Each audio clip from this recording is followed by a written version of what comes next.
Welcome to our special edition of the Juice on the Cuse podcast from SI, and the Believe Networks. And this special edition, we're joined by the president and CEO of the Peach Bowl Inc. in Atlanta, Gary Stokan, to talk about the upcoming AFLAC Kickoff Classic game between Syracuse and Tennessee. And Gary, the game's coming up in just 3 weeks, and it's a game 4 years in the making, originally announced back in 2021 when Dino Babers was still the coach at Syracuse. And, of course, you worked with John Wildak on arranging this game as well. Now it's Fran Brown making a homecoming of sorts to Georgia for this game as he's taken over the Syracuse program.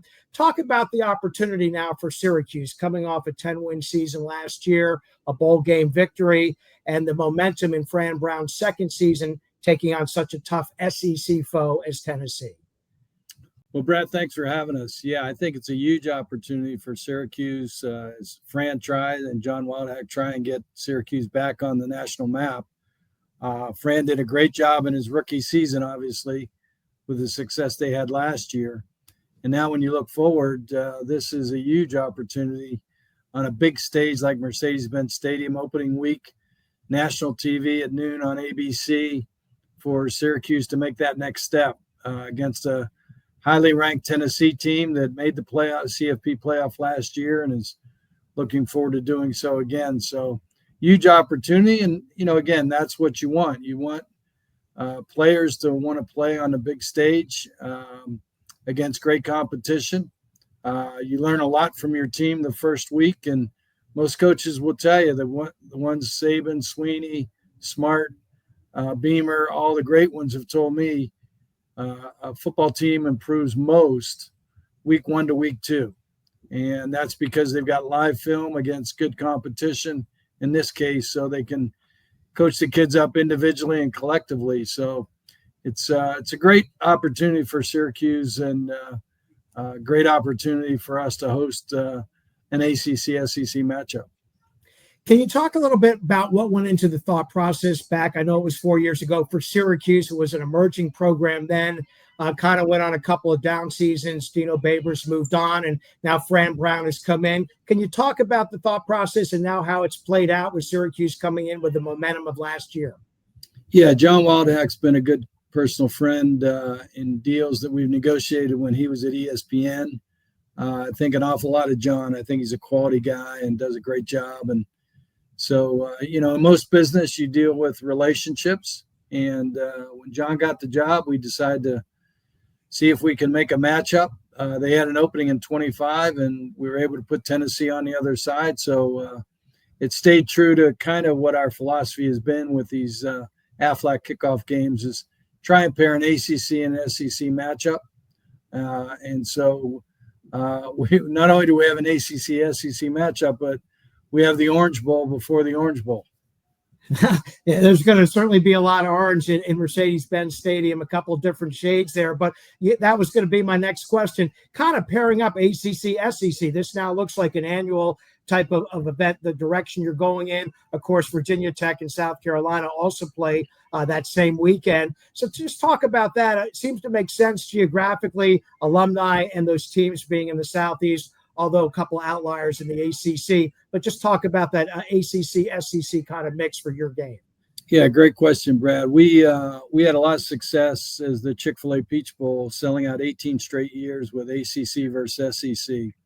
And then we moved into the CFP, the CFP Bowl, hosting, New Year's 6 games and now hosting quarter and semifinals.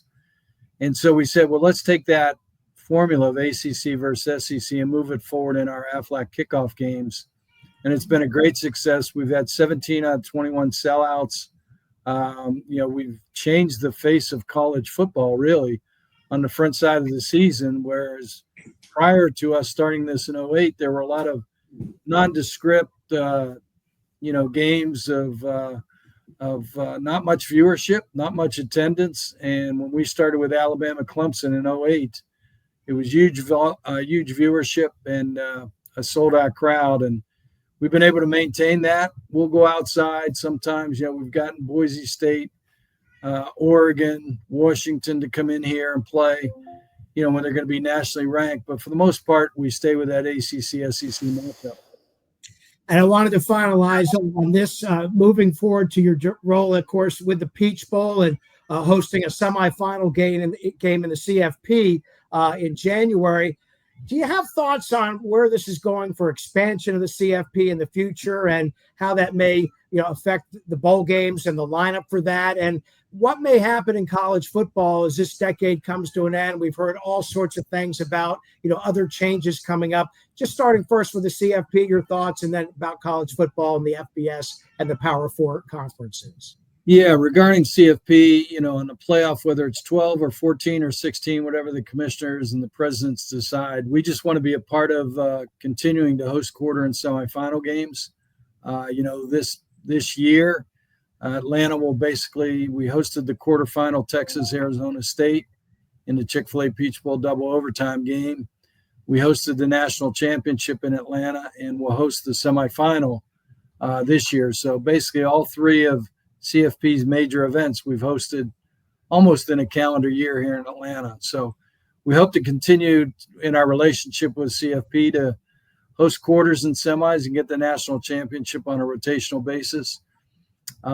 With respect to where the playoffs go and where college football goes, I think we need to get back to the mission of college football, which is to give a kid a free opportunity for education, get them a degree, and then really those collectives should be there for giving kids jobs, whether it's football, basketball, tennis, swimming.